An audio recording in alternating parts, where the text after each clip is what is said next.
जय हिंद मेरे बच्चों। आज हम बात करेंगे ट्वेल्थ क्लास के एक बहुत ही इंपॉर्टेंट टॉपिक की, जिसे हम बोलते हैं वेव ऑप्टिक्स।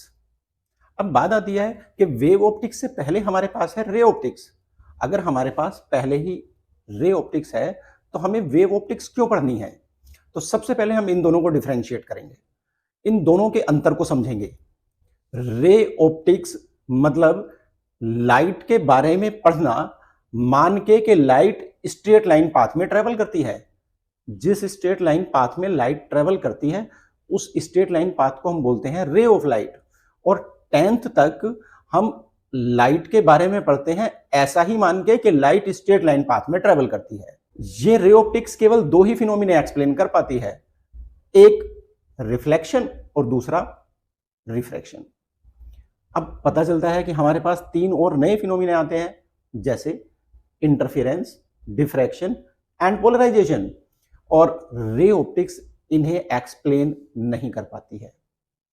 अब अगर रे ऑप्टिक्स इन्हें एक्सप्लेन नहीं कर पाती है तो फिर हमें ढूंढना पड़ता है कि इन तीन फिनोमिनों में क्या स्पेशलाइजेशन है, इनकी क्या कैरेक्टरिस्टिक्स हैं। तो पता चलता है कि ये तीनों फिनोमिने वेव कैरेक्टरिस्टिक से प्रूव हो सकते हैं। 11th क्लास में हम साउंड पढ़ते हैं, साउंड में डिफ्रैक्शन यानी bending of sound around the corners of obstacles भी हम पढ़ते हैं, और इंटरफेरेंस इन साउंड भी पढ़ते हैं। इंटरफेरेंस का मतलब redistribution of energy in the region of superposition. तो इसका मतलब हम साउंड में इन दो फिनोमिना को देख चुके होते हैं। तो उससे हमें पता चलता है कि लाइट अगर इंटरफेरेंस और डिफ्रैक्शन शो कर रही है तो इसका मतलब लाइट भी वेव्स की फॉर्म में ट्रेवल करनी चाहिए।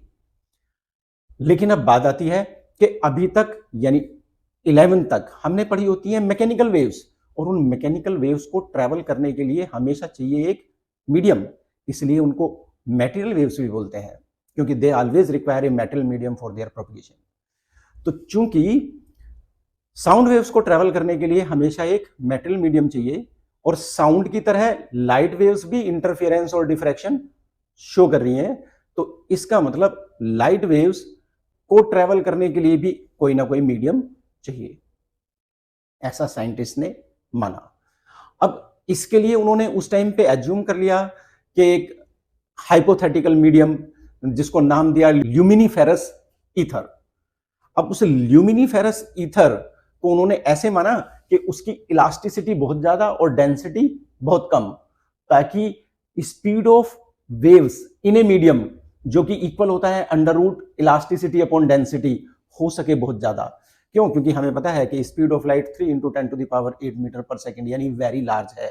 तो उसको लार्ज होने के लिए उन्होंने मान लिया कि ल्यूमिनीफेरस ईथर की इलास्टिसिटी बहुत ज्यादा है और डेंसिटी बहुत कम है। लेकिन क्वेश्चन आता है कि क्या ऐसा हाइपोथेटिकल मीडियम हम एज्यूम कर सकते हैं? तो इसका आंसर देता है एक एक्सपेरिमेंट जिसको हम बोलते हैं माइकलसन मोरले एक्सपेरिमेंट। ग्रेजुएशन में हम उस एक्सपेरिमेंट को पढ़ते हैं, और वो एक्सपेरिमेंट प्रूव कर देता है कि ऐसा कोई मीडियम कभी नहीं माना जा सकता। तो इसका मतलब the existence of a medium like luminous ferrous ether को डिस्कार्ड कर दिया माइकलसन मोरले एक्सपेरिमेंट ने। तो फिर आइंस्टीन ने बोला कि ऐसा कोई मीडियम नहीं है, और चूंकि तभी तक मैक्सवेल ने प्रेडिक्ट कर दिया था प्रोडक्शन ऑफ इलेक्ट्रोमैग्नेटिक वेव्स। उसने मैक्सवेल्स लास्ट टू इक्वेशंस को एनालाइज करके बताया था कि ऐसी वेव्स पॉसिबल हैं जिनमें एनर्जी ट्रांसफर हो सकती है एक प्लेस से दूसरे प्लेस को by the oscillations of electric and magnetic field, क्योंकि एक time varying electric field act करता है as the source of time varying magnetic field, while in turn time varying magnetic field act करता है as the source of time varying electric field. यानी आपने एक oscillating electric field produce करा देना है, चार्ज को ऑसिलेट करा के, वो ऑसिलेटिंग मैग्नेटिक फील्ड प्रोड्यूस कराएगा, ऑसिलेटिंग मैग्नेटिक फील्ड वापस ऑसिलेटिंग इलेक्ट्रिक फील्ड प्रोड्यूस कराएगा, और इस तरह से एनर्जी इलेक्ट्रिक और मैग्नेटिक फील्ड के ऑसिलेशंस की वजह से एक प्लेस से दूसरे प्लेस को ट्रांसफर होती रहेगी। और ऐसी वेव्स जो इलेक्ट्रिक और मैग्नेटिक फील्ड के ऑसिलेशन से एनर्जी को एक प्लेस से दूसरे प्लेस को ट्रांसफर करती हैं, इलेक्ट्रोमैग्नेटिक वेव्स कहलाती हैं। तो इसका मतलब मान लिया गया कि लाइट इलेक्ट्रोमैग्नेटिक वेव्स की फॉर्म में ट्रेवल करती है।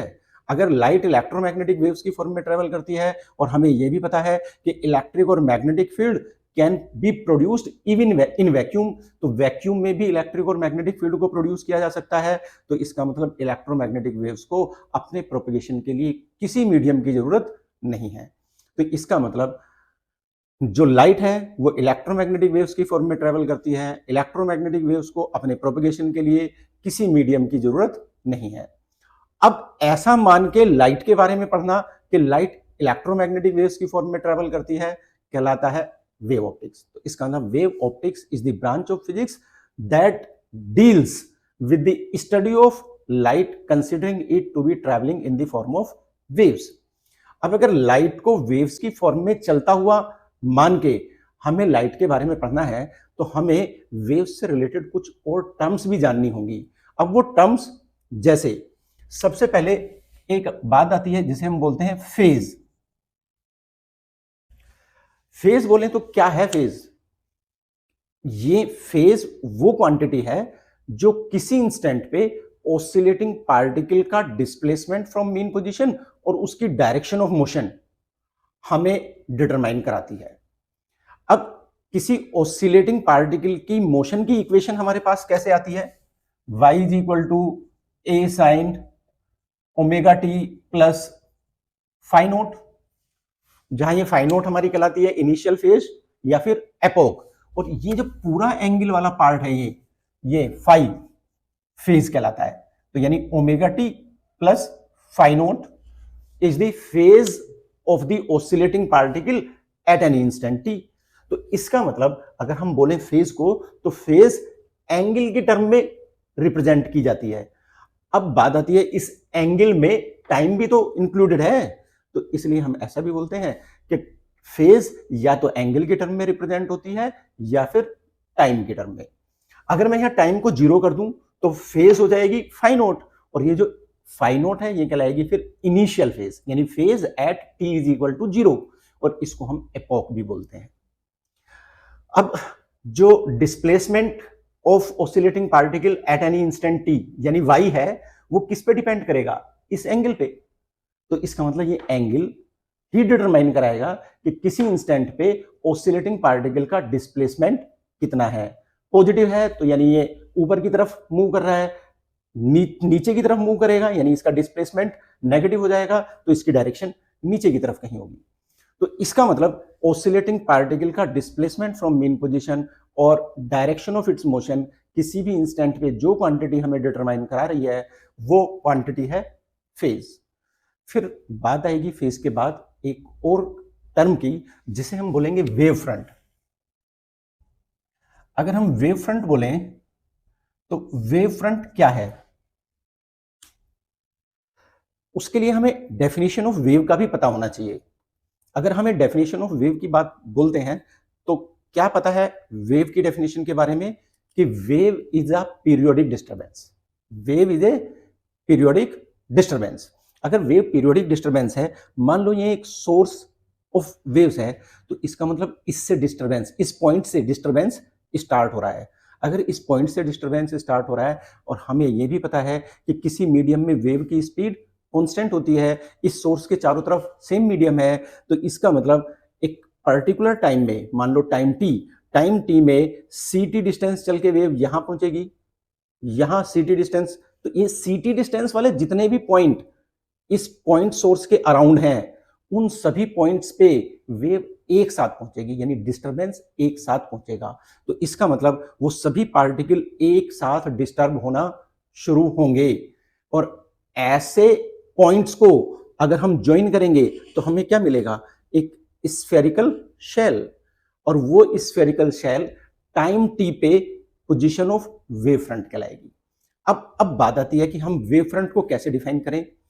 It is a plane or a surface perpendicular to the direction of propagation of wave at each point on which oscillations are in same phase।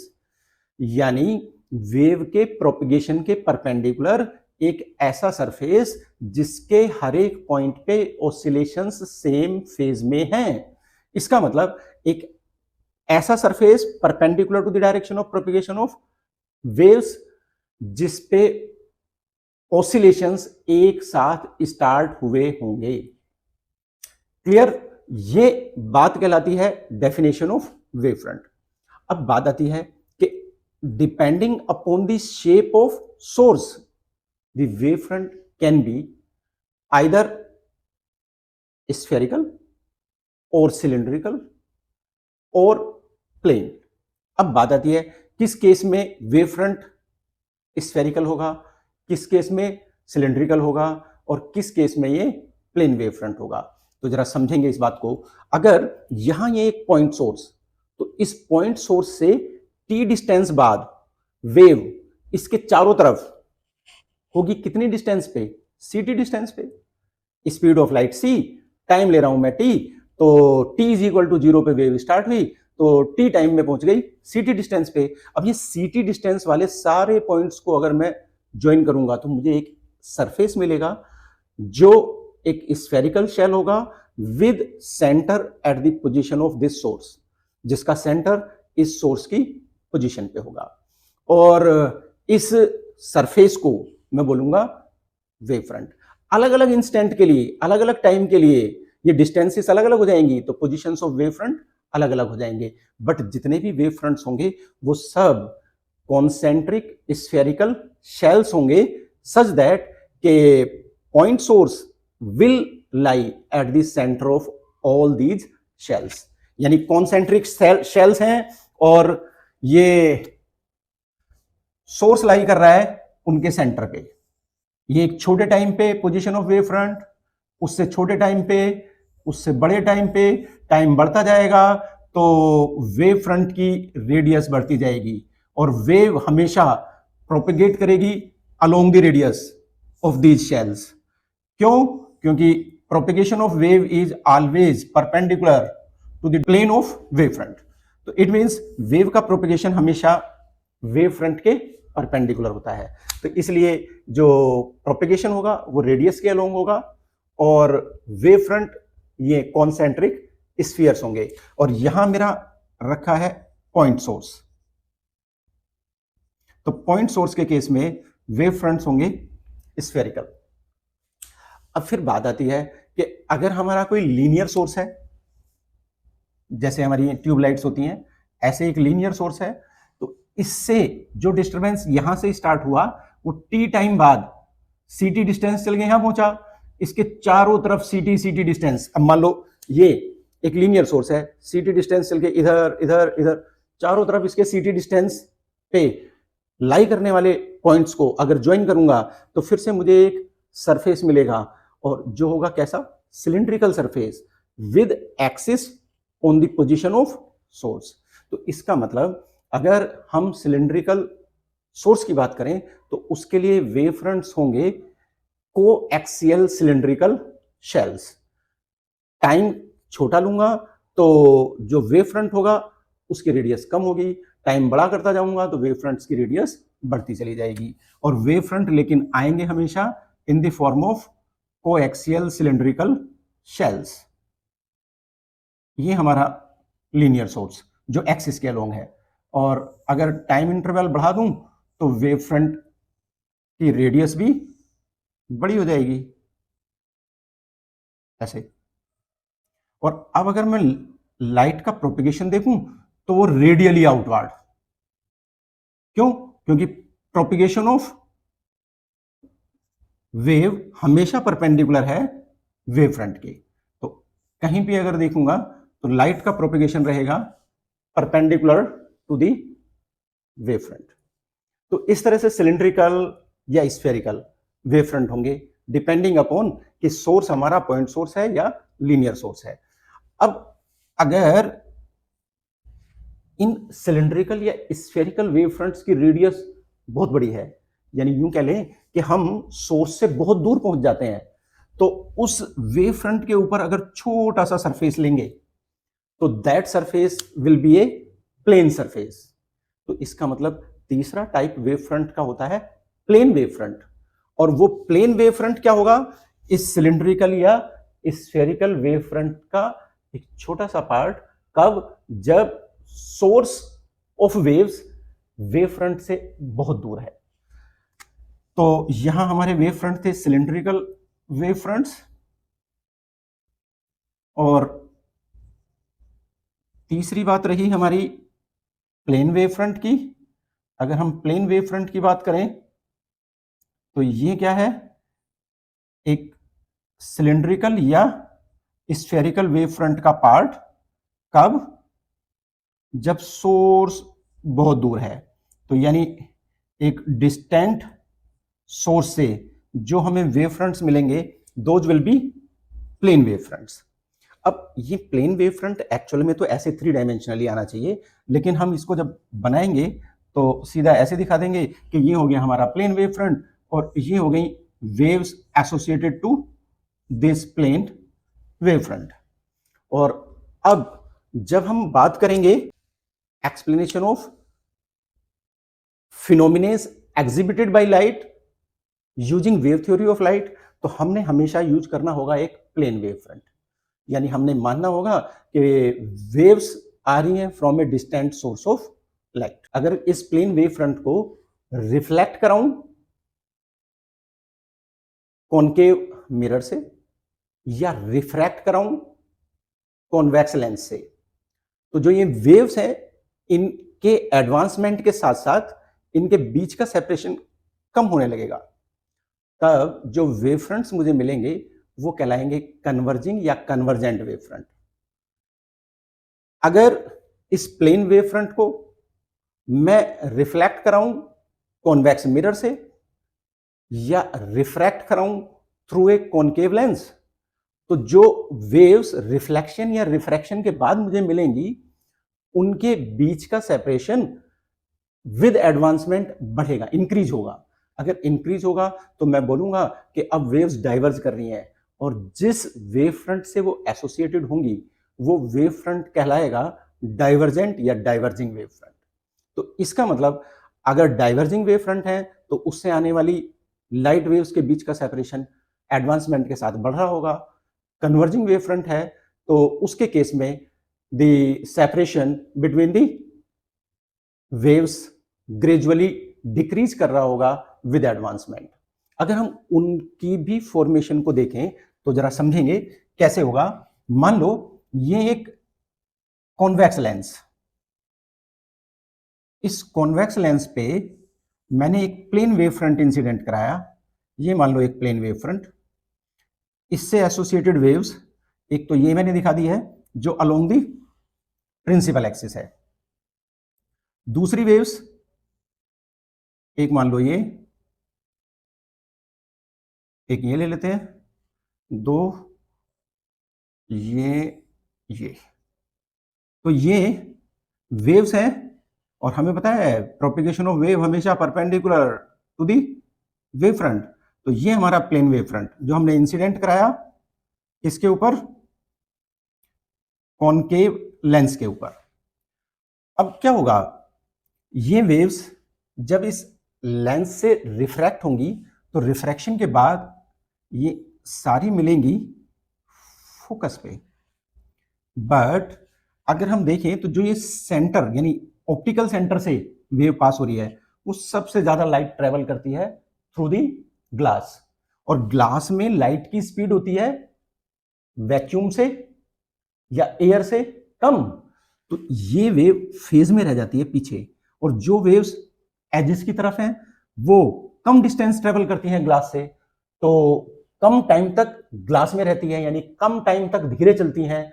तो इसका मतलब ज्यादा टाइम तक तेज चलती हैं एयर में, तो वो फेज में निकल जाती हैं आगे। तो यानी ये वेव्स हम दिखाएंगे कैसे, ये सब मिलेंगी तो फोकस पे, लेकिन जो ये एजेस वाली वेव्स हैं ये फेज में निकल गई हैं आगे, और जो सेंटर की तरफ आ रही हैं वो रह गई हैं कंपैरेटिवली पीछे। और इस तरह से अगर हम देखेंगे तो हमें यहां वेव फ्रंट कुछ ऐसे मिलेगा, और ये वेव फ्रंट कहलाएगा कन्वर्जिंग वेव फ्रंट।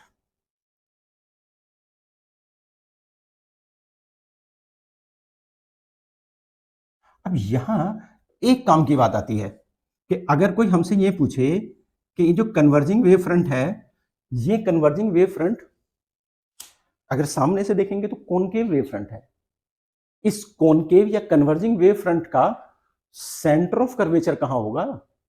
तो याद रखेंगे कि यहां कहीं भी कन्वर्जिंग वेव फ्रंट बनाए हम, सारे कन्वर्जिंग वेव फ्रंट एक दूसरे के पैरेलल होंगे, कोई भी बनाए, और सबका सेंटर कहां होगा? इस फोकस पे। तो यानी focus of convex lens will be the centre of curvature of all converging wave fronts which are obtained. ये कन्वर्जिंग वेव फ्रंट हमें कब मिले हैं? जब हमने एक प्लेन वेव फ्रंट को रिफ्रैक्ट कराया है कॉन्वेक्स लेंस से। इसी तरह से अगर मैं एक प्लेन वेव फ्रंट को रिफ्लेक्ट कराऊं, किससे?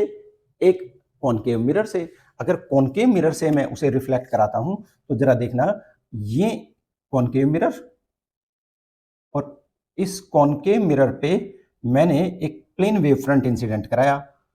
ये हो गया मान लो एक प्लेन वेव फ्रंट, किसी डिस्टेंट सोर्स ऑफ लाइट से ऑब्टेन होगा, और ये मान लो एक वेव जो है अलोंग दी प्रिंसिपल एक्सिस। तो यहां कहीं मैं पोल मान लेता हूं, और बाकी वेव्स ये ऐसे ले लेता हूं। तो these are the waves starting from incident plane wave front. अब क्या होगा?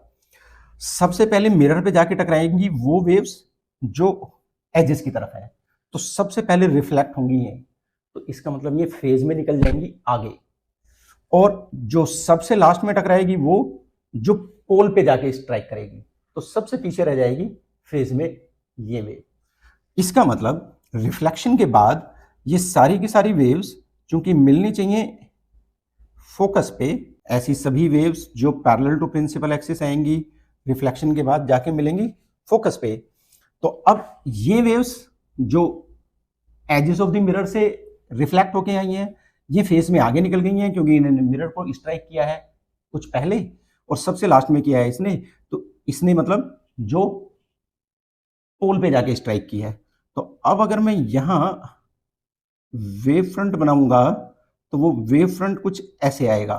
जो वेव पोल पे जाके स्ट्राइक करती है वो सबसे पीछे रह जाएगी, और बाकी वेव्स कंपैरेटिवली आगे निकल जाएंगी। और अब भी अगर मैं इसका सेंटर देखूंगा, सेंटर ऑफ कर्वेचर इस वेव फ्रंट का, तो चूंकि ये सारी वेव्स जो इससे ओरिजिनेट हो रही हैं वो सारी की सारी फोकस पे जाके मिल रही हैं, और दूसरे वेव्स चलती हैं वेव फ्रंट के परपेंडिकुलर। वेव फ्रंट के परपेंडिकुलर मतलब अलोंग द रेडियस, और अलोंग द रेडियस सारी रेडियस जाके मिलती हैं सेंटर ऑफ कर्वेचर पे।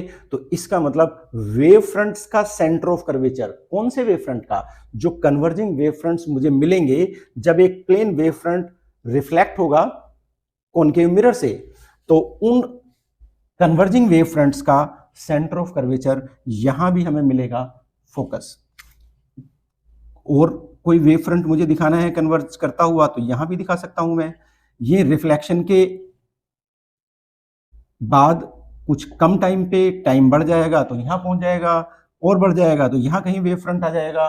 तो इसका मतलब जैसे जैसे टाइम बढ़ता जाएगा distance of wave front from the concave mirror बढ़ती चली जाएगी।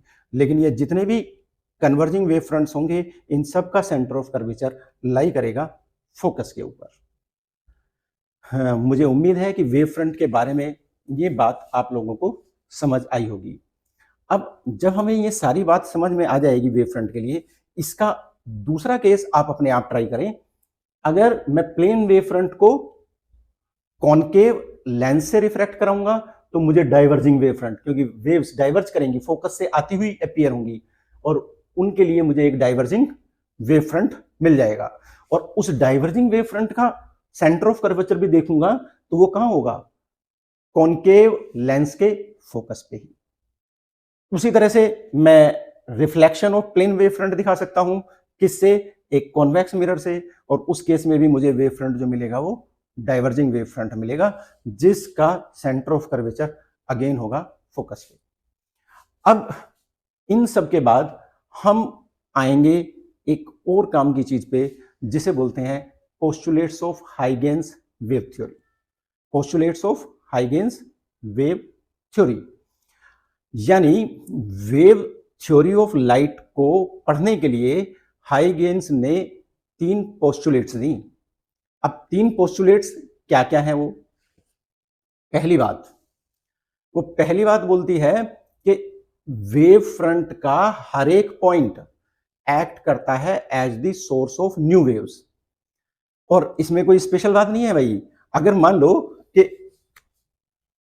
इस सोर्स से वेव फ्रंट के इस पॉइंट पे पहुंच गई, तो जिस पॉइंट पे वेव पहुंच गई वो पॉइंट डिस्टर्ब हो गया वेव की वजह से।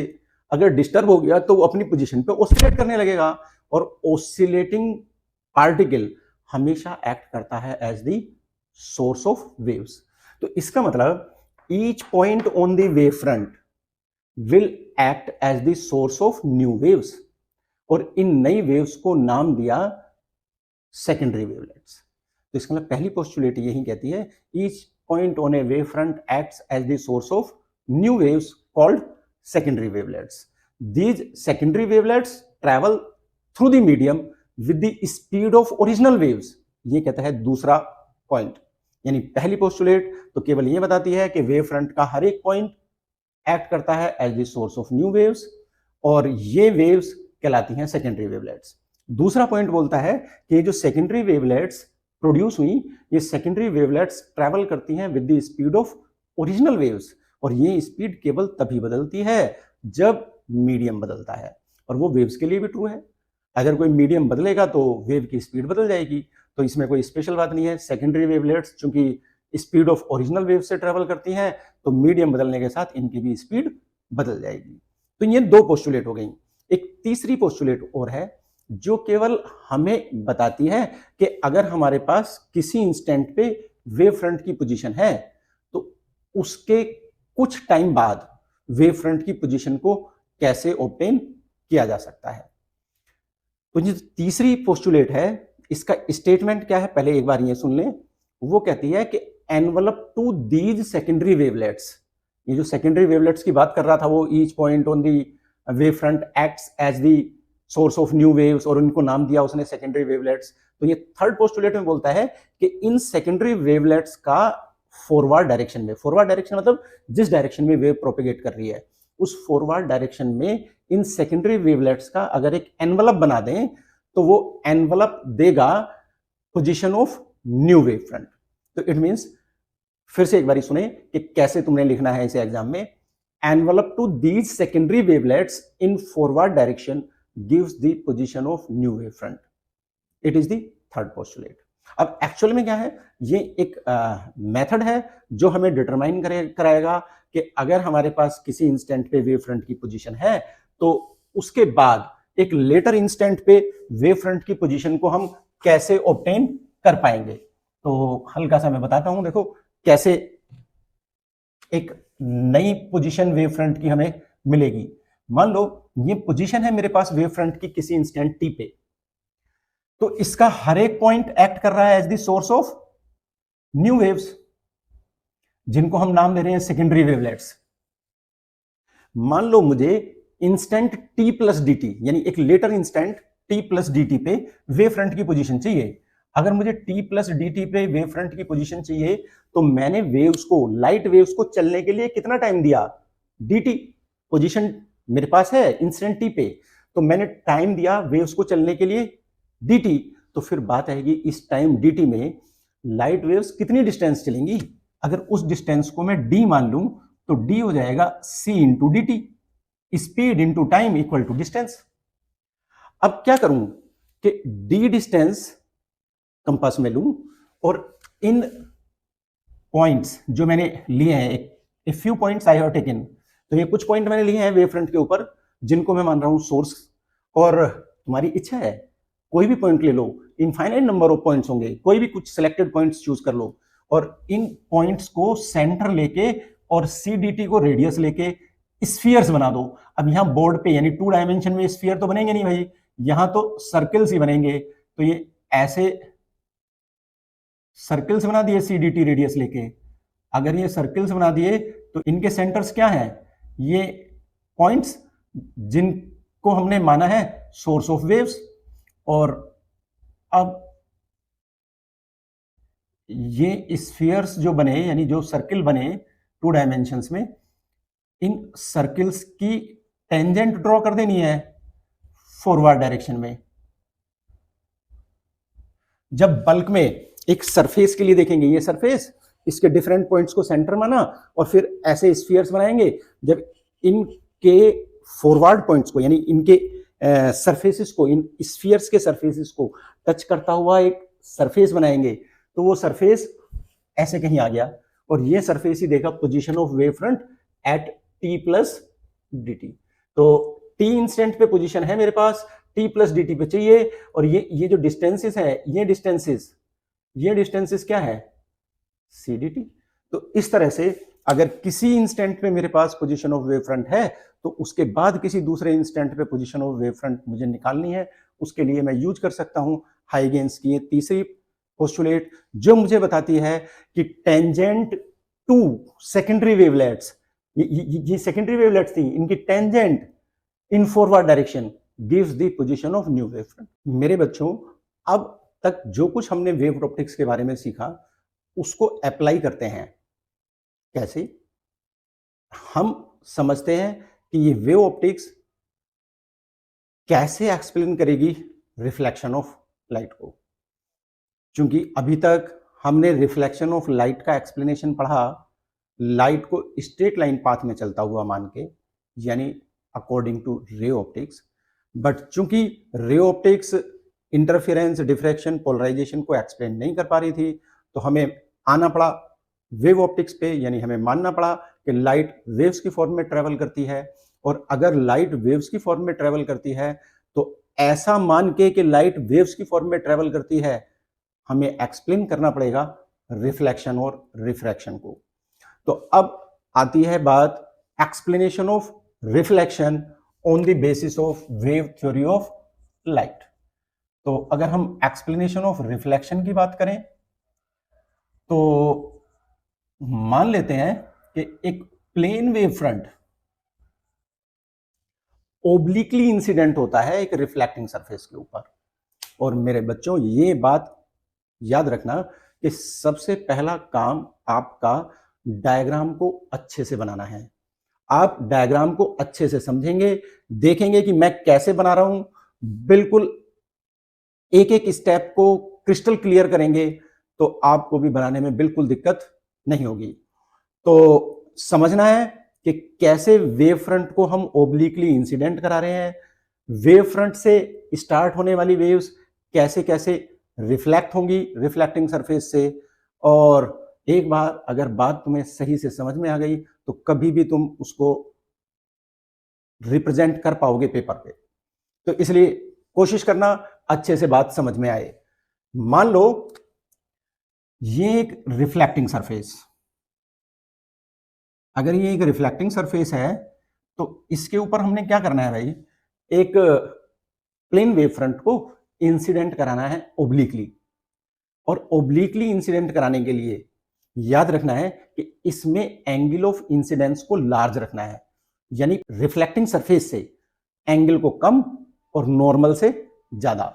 तो अब मान लो कि वेव ऐसे कहीं एक स्ट्राइक करती है सरफेस पे, इसके पैरेलल दूसरी वेव यहां कहीं है। अब फिर बात आती है इन वेव्स को रखने वाला वेव फ्रंट, यानी जिस वेव फ्रंट से वेव्स स्टार्ट हो रही हैं वो कहां है। तो कहीं भी दिखला दो perpendicular to the propagation of waves. तो मान लो ये एक वेव फ्रंट हुआ ए बी, तो ये A B incident wave front हो गया। और ये जो दोनों वेव्स दिख रही हैं, ये दोनों हो गई extreme waves of this wave front. इस वेव फ्रंट की एक्सट्रीम वेव्स, यानी इस वेव फ्रंट के एक्सट्रीम पॉइंट से। अब एक्चुअल में तो वेव फ्रंट ऐसे प्लेन है और इस पे नंबर ऑफ वेव्स यहां से स्टार्ट हो रही हैं, लेकिन हमें तो ये एक प्लेन में जो दिखेगा वो एक लाइन जैसा दिख रहा है वेव फ्रंट, और इसके एक्सट्रीम पॉइंट्स दिख रहे हैं ए और बी। तो एक वेव हमने ली जो एक्सट्रीम पॉइंट ए से स्टार्ट हो रही है, दूसरी वेव ली जो एक्सट्रीम पॉइंट बी से स्टार्ट हो रही है। सबसे पहले ए से स्टार्ट होने वाली वेव जाके रिफ्लेक्टिंग सरफेस को स्ट्राइक कर रही है, मान लो इस पॉइंट A1 पे। अगर A1 पे स्ट्राइक करती है तो हमें दो चीजें यहां चाहिए। एक तो इस पॉइंट A1 पे नॉर्मल, मान लो N डैश, ये नॉर्मल हो गया। इस नॉर्मल से इंसिडेंट वेव एंगल बना रही है आई, तो ये एंगल ऑफ इंसिडेंस हो गया। अब मुझे क्या चाहिए कि जब wave starting from extreme point A of the wave front जाके स्ट्राइक करती है रिफ्लेक्टिंग सरफेस को पॉइंट A1 पे, उस समय बी से आने वाली वेव कहां है। अब बी से आने वाली वेव को अगर मुझे ढूंढना है तो मुझे क्या करना पड़ेगा, इस A1 से B1 की डायरेक्शन के ऊपर परपेंडिकुलर ड्रॉ करना पड़ेगा।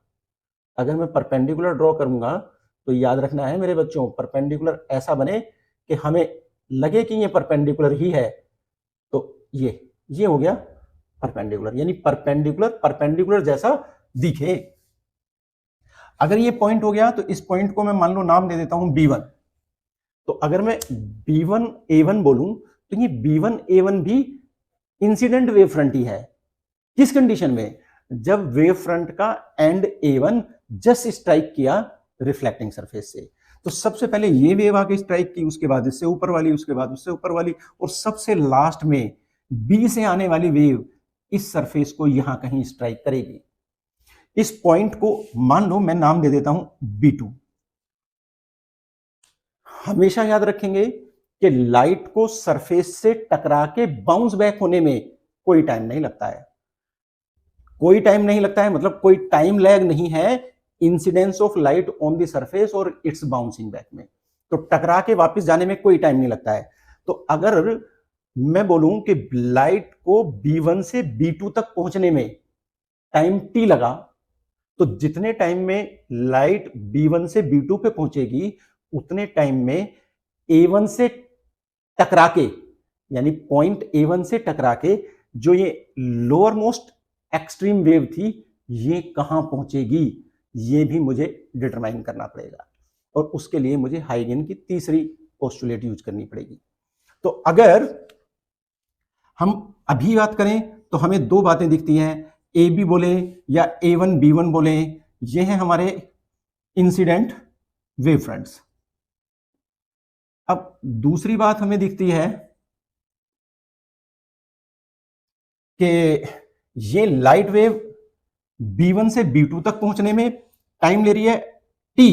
तो if time taken by light from B1 to B2 is T, तो देन इस टाइम T में B1 से B2 तक की डिस्टेंस CT हो जाएगी, अगर इस मीडियम में स्पीड ऑफ लाइट C है। और इतने ही टाइम T में A1 से जो वेव बाउंस बैक होके जाएगी, टकरा के जाएगी, वो भी CT डिस्टेंस ही चलेगी, क्योंकि टकराने में तो यानी बाउंसिंग बैक में तो कोई टाइम लगा नहीं। तो इसलिए उतने ही टाइम में A1 से जाएगी जो वेव रिफ्लेक्शन के बाद वो CT डिस्टेंस ही चली होगी। अगर CT डिस्टेंस ही चली होगी और वो पहुंच गई होगी मान लो पॉइंट A2 पे, तो हम लिख सकते हैं A1 A2 equal to B1 B2 equal to CT। हाँ, अब बात आती है कि उसे कैसे लोकेट करें A2 को। तो A2 को लोकेट करने के लिए हम पहले यहां से एक रिफ्लेक्टेड वेव बना देते हैं। मान लो ये हो गई रिफ्लेक्टेड वेव। अगर ये रिफ्लेक्टेड वेव हो गई तो हमें क्या चाहिए कि जब अपर एक्सट्रीम ऑफ वेव फ्रंट से आने वाली वेव B2 पे टकराई तो A1 से बाउंस बैक होके जाने वाली वेव कहां है, उसकी डिस्टेंस तो हमें पता चल गई A1 A2 CT है, लेकिन उसको लोकेट कैसे करें। तो उसे लोकेट करने के लिए हम क्या करेंगे, B2 से एक परपेंडिकुलर इस रिफ्लेक्टेड वेव के ऊपर ड्रॉ कर देंगे। इस रिफ्लेक्टेड वेव के ऊपर परपेंडिकुलर ड्रॉ करेंगे तो मान लो ये हो गया परपेंडिकुलर। और ऑलरेडी मैंने बताया मेरे बच्चों कि परपेंडिकुलर मतलब परपेंडिकुलर जैसा दिखे। तो अब इस पॉइंट को अगर मैं A2 लेता हूं तो A1 से A2 तक की डिस्टेंस क्या है, CT। तो हमें दिखाना है केवल हमें दिखाना है कि A2 को लोकेट करने के लिए हमने हाइगन की तीसरी पोस्टुलेट यूज की है। तो उसके लिए हम क्या यूज करेंगे, एक कंपास लेके और CT की बराबर डिस्टेंस लेके आर्क लगाएंगे। लगाना कुछ नहीं है, ना हमने कोई कंपास यूज करना है, बस यहां एक आर्क दिखा देनी है ऐसे।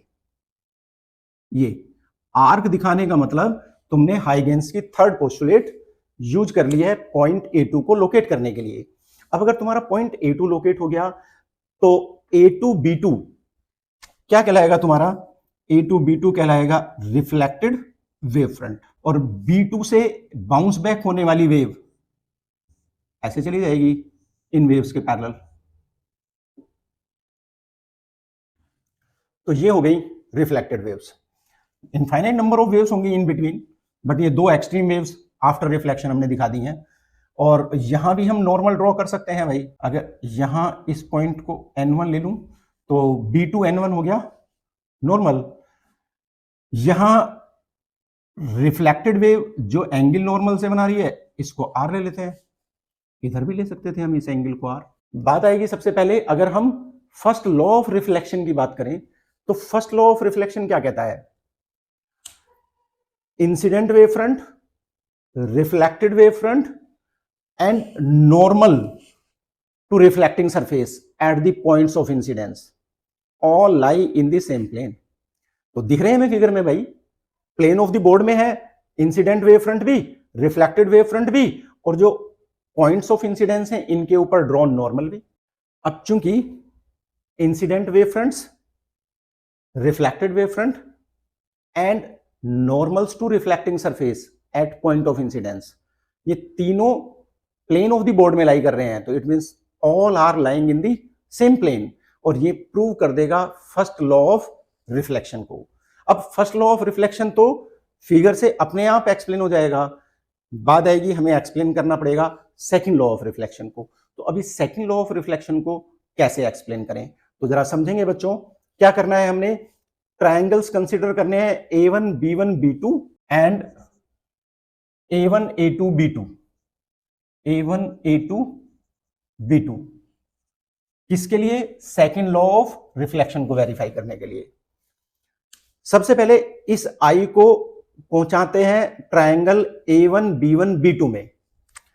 ये एंगल आई है और ये पूरा 90, क्यों? क्योंकि वेव फ्रंट वेव के प्रोपगेशन के परपेंडिकुलर है, तो ये पूरा एंगल 90 है। ये एंगल फिर कितना बचा? 90 माइनस आई। अगर ये 90 माइनस आई बचा, और फिर से हम देख सकते हैं कि ये पूरा एंगल 90 है, ये तो नॉर्मल डाला था हमने रिफ्लेक्टिंग सरफेस पे, तो ये 90 है, ये 90 माइनस आई है, तो फिर ये वाला एंगल कितना बचा? आई। इसी तरह से अगर यहां देखें तो ये आर है, तो इधर वाला एंगल बचा 90 माइनस आर। क्यों? क्योंकि ये वेव फ्रंट वेव के प्रोपेगेशन के परपेंडिकुलर है, यानी ये पूरा एंगल 90 डिग्री है। अगर ये पूरा एंगल 90 डिग्री है तो इसका मतलब ये एंगल बचा 90 माइनस आर, और अगर ये 90 माइनस आर बचा और ये पूरा एंगल, क्योंकि N1 B2 तो नॉर्मल है इस रिफ्लेक्टिंग सरफेस पे, यानी ये पूरा एंगल 90 डिग्री है। अगर ये पूरा एंगल 90 डिग्री है, कहां तक? यहां तक, और इसमें से ये 90 माइनस आई माइनस कर दें तो ये एंगल हमारे पास बचेगा आर। क्यों? क्योंकि ये एंगल 90 माइनस आर है। तो इसमें इस 90 डिग्री में से ये 90 माइनस आर माइनस किया और एंगल मिल गया हमें आर। अब क्या करना है हमने? ट्रायंगल A1 B1 B2 और ट्रायंगल A1 A2 B2, इन दोनों ट्रायंगल्स को कॉन्ग्रुएंट प्रूव कर देना है। और उस कॉन्ग्रुएंसी के लिए कौन सी एक्सियम यूज करेंगे? RHS, right angle hypotenuse side. देखें जरा कैसे। अब ट्रायंगल A1 B1 B2 और A1 A2 B2 देखें तो इन दोनों में ये वाले एंगल 90 डिग्री हैं, यानी angle A1 B1 B2 is equal to angle A1 A2 B2 and equal to 90 degree each.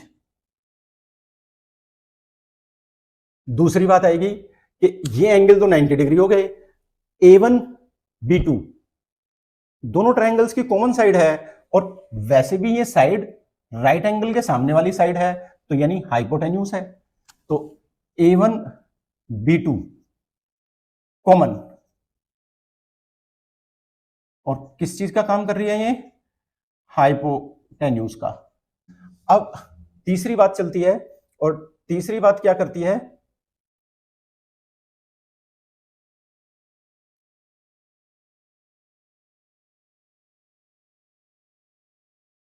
तीसरी बात क्या चलती है?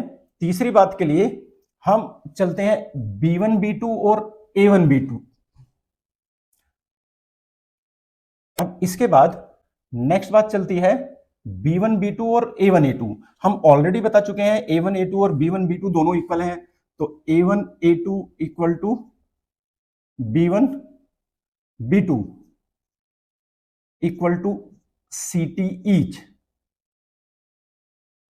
तो राइट एंगल हाइपोटेन्यूज साइड, तो बाई RHS कॉन्ग्रुएंसी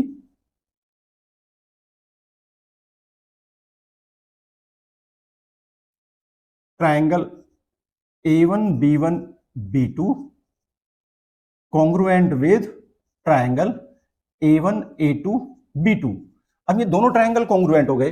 अगर कॉन्ग्रुएंट हो गए तो बाई CPCT C बोलो चाहे CPCT E बोलो, तो उससे क्या होगा? बाई CPCT C, C मतलब कॉन्ग्रुएंट, अगर E बोलता तो corresponding parts of congruent triangles are equal, equal बोल देता।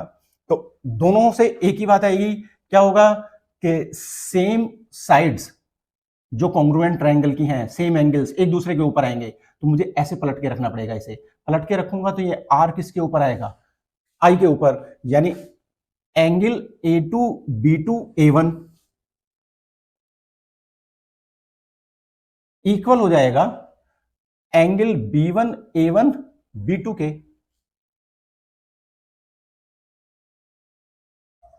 और इसका मतलब angle R equal to angle I, और ये वेरीफाई कर देगा सेकंड लॉ ऑफ रिफ्लेक्शन को।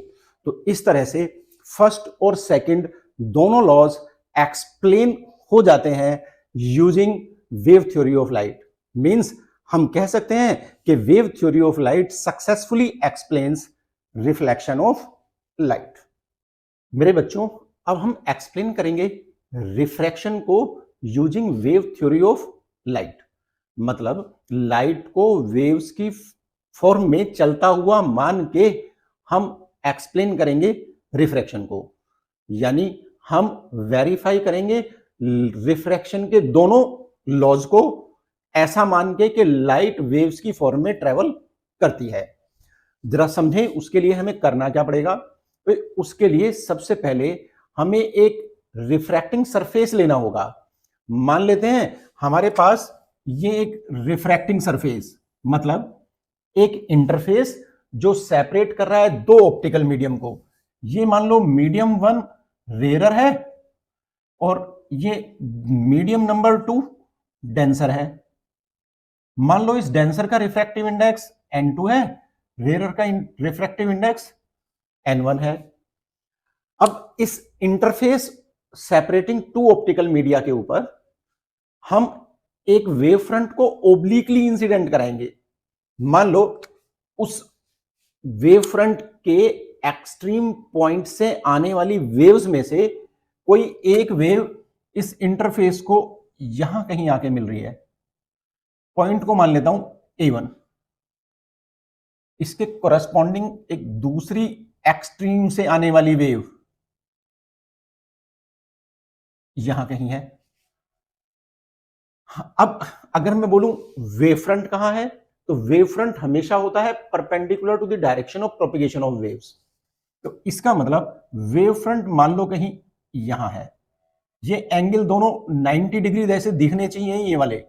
तो ये A ये B, तो ए बी हो गया हमारा इंसिडेंट प्लेन वेव फ्रंट, और इस इंसिडेंट प्लेन वेव फ्रंट के एंड ए से आने वाली वेव सबसे पहले जाके टकराएगी इंटरफेस को एट पॉइंट A1। तो पॉइंट A1 काम करेगा हमारा पॉइंट ऑफ इंसिडेंस का। इस पॉइंट के ऊपर नॉर्मल डाल देते हैं।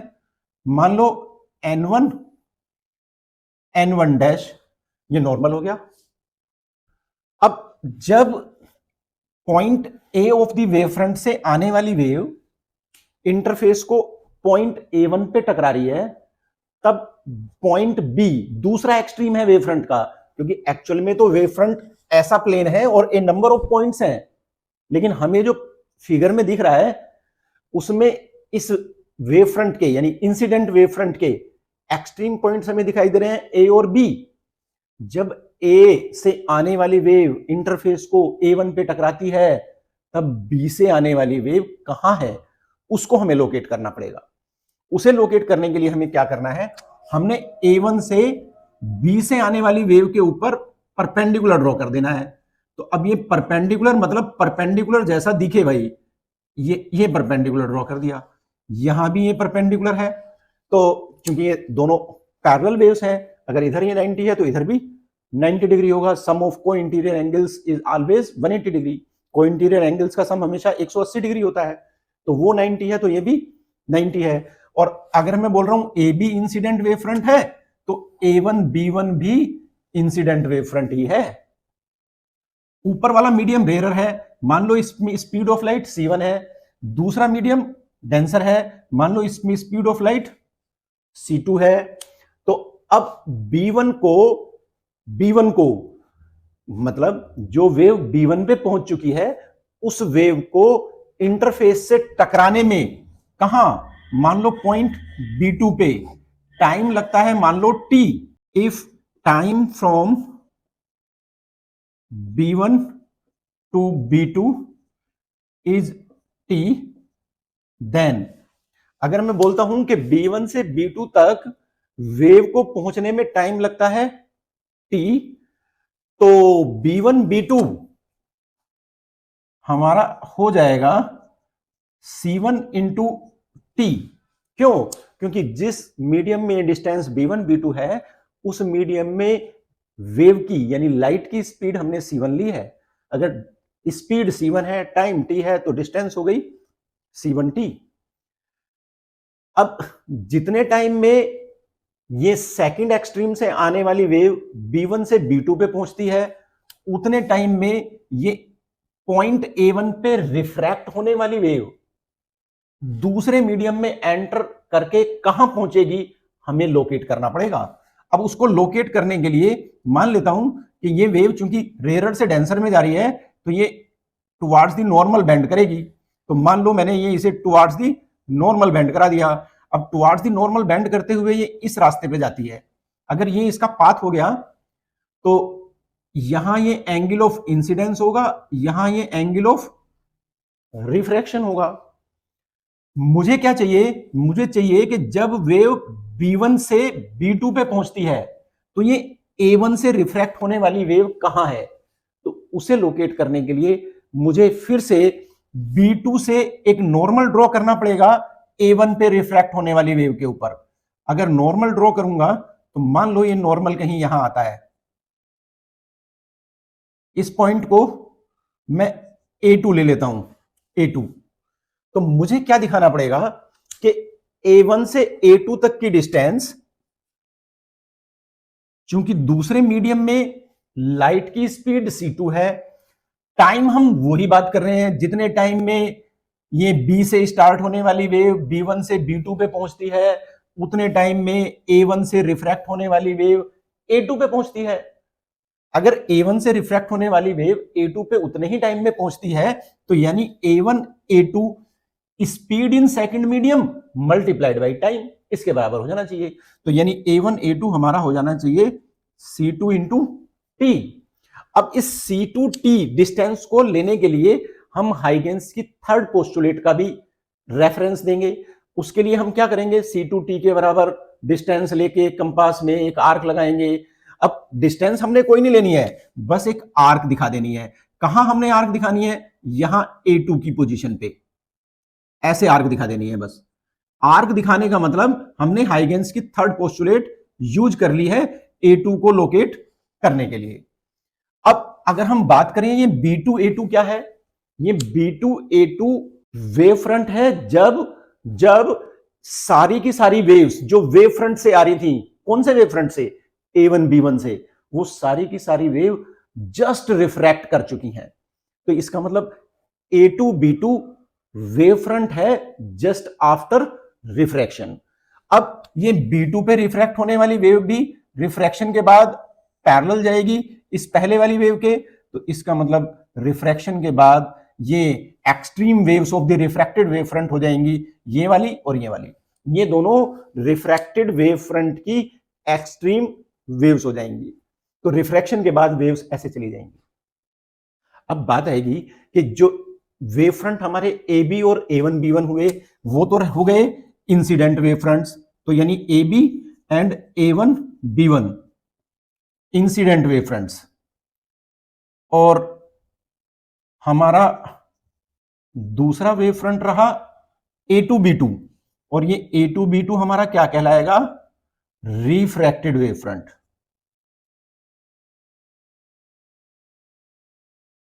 अब बात आएगी कि हमने इस डायग्राम को कंप्लीट करने के बाद एंगल्स और अपनी पोजीशन पे ले आने हैं। जैसे ये एंगल आई है, तो इधर वाला एंगल बचा 90 डिग्री माइनस आई। अगर ये 90 माइनस आई बचा और ये पूरा 90 है, तो इधर ये वाला एंगल हो गया आई। ऐसी एंगल ऑफ रिफ्रैक्शन को इस ट्राइंगल में लाता हूं, ये एंगल आर है, तो ये वाला एंगल रहा 90 माइनस आर, ये 90 माइनस आर है, ये 90 है, तो ये एंगल बचा आर। तो इस तरह से मैंने एंगल आई और आर को ट्राइंगल्स A1 B1 B2 और A1 A2 B2 में पहुंचा दिया। अब क्या करना है, हमने लॉज ऑफ रिफ्रैक्शन को वेरीफाई कराना है, यानी हमने बताना है कि लाइट को वेव्स की फॉर्म में ट्रेवल करता हुआ मान के हम दोनों लॉज को एक्सप्लेन कर पा रहे हैं रिफ्रैक्शन के। अब वो दोनों लॉज में पहला लॉ तो फिगर से क्लियर हो जाएगा। अगर फिगर में देखें तो ये इंसिडेंट वेव फ्रंट्स, ये रिफ्रैक्टेड वेव फ्रंट, और ये normals to refracting surface all lie in the same plane, क्योंकि सारे के सारे प्लेन ऑफ द बोर्ड में लाई कर रहे हैं। तो अगर ये सारे के सारे प्लेन ऑफ द बोर्ड में लाई कर रहे हैं, तो हम बोल देंगे incident wave fronts, refracted wave front and normal to refracting surface at points of incidence all lie in the same plane, hence first law of refraction is verified। तो चूंकि ये तीनों सेम प्लेन में लाई कर रहे हैं, तो इसलिए रिफ्रैक्शन का पहला लॉ वेरीफाइड हो जाएगा। तो पहला लॉ तो फिगर से ही वेरीफाइड हो जाएगा। अब बचा कौन सा, दूसरा लॉ, जिसको हम बोलते हैं स्नेल्स लॉ। तो बात आएगी कि इस स्नेल्स लॉ को कैसे वेरीफाई करें। तो उसके लिए हमने क्या करना है, ट्राइंगल A1 B1 B2 से साइन आई निकाल लेना है, ट्राइंगल A1 A2 B2 से साइन आर निकाल लेना है, और sine i upon sine r की वैल्यू को कांस्टेंट दिखा देना है। तो देखते हैं जरा कैसे। To verify second law from triangle A1 B1 B2, A1 B1 B2, sine i i के लिए परपेंडिकुलर हो गया B1 B2, तो परपेंडिकुलर अपॉन हाइपोटेन्यूज, हाइपोटेन्यूज हो गई A1 B2, तो B1 B2 इज C1T, तो इसको लिख देंगे C1T upon A1 B2, and from triangle A1 A2 B2,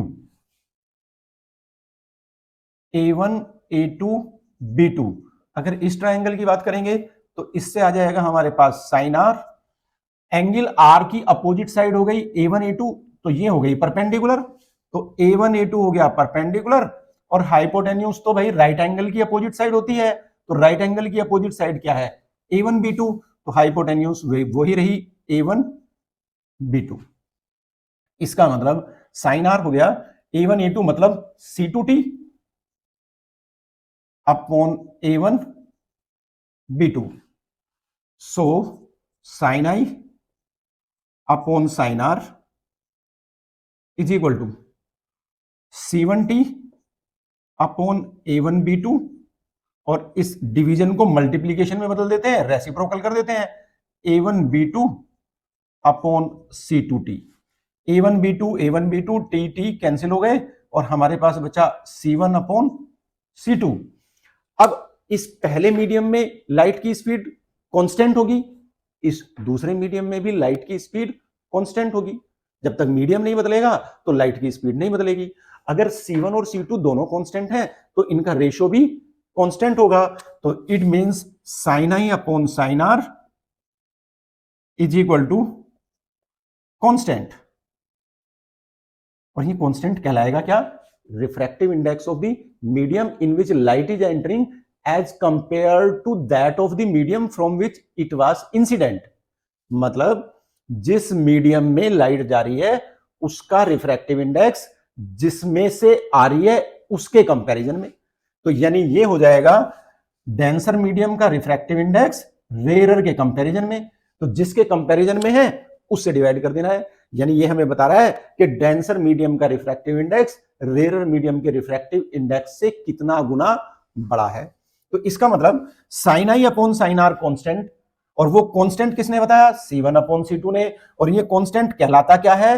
refractive index of the medium in which light is entering as compare to that of the medium from which it was incident. इसको हम लिख सकते हैं N1 sin I is equal to N2 sin R। अगर हम इसको N1 sin I is equal to N2 sin R लिखें तो यहां हमें पता चलता है कि जिस मीडियम में एंगल I है उसका रिफ्रैक्टिव इंडेक्स यहां N1 है, जिस मीडियम में एंगल R है उसका रिफ्रैक्टिव इंडेक्स यहां N2 है। तो इसको हम ऐसे भी बोल सकते हैं N sin I is equal to constant. तो दोनों ही तरह से हम बोल सकते हैं, और ये क्या कहलाता है? ये कहलाता है स्नेल्स लॉ। तो इस तरह से हम एक्सप्लेन कर सकते हैं रिफ्रैक्शन को using wave theory of light. हमने रिफ्रैक्शन के दोनों laws, first law incident wave front, refracted wave front and normal to refracting surface all lie in the same plane, और दूसरा law sine i upon sine r is equal to constant, या n sine i is equal to constant, जिसको हम बोलते हैं Snell's law. ये दोनों ही लॉ रिफ्रैक्शन के एक्सप्लेन करके दिखा दिए, ऐसा मान के कि लाइट ट्रेवल करती है इन द फॉर्म ऑफ वेव्स। और इस तरह से हम कह देंगे कि वेव थ्योरी सक्सेसफुली एक्सप्लेन करती है रिफ्रैक्शन ऑफ लाइट को।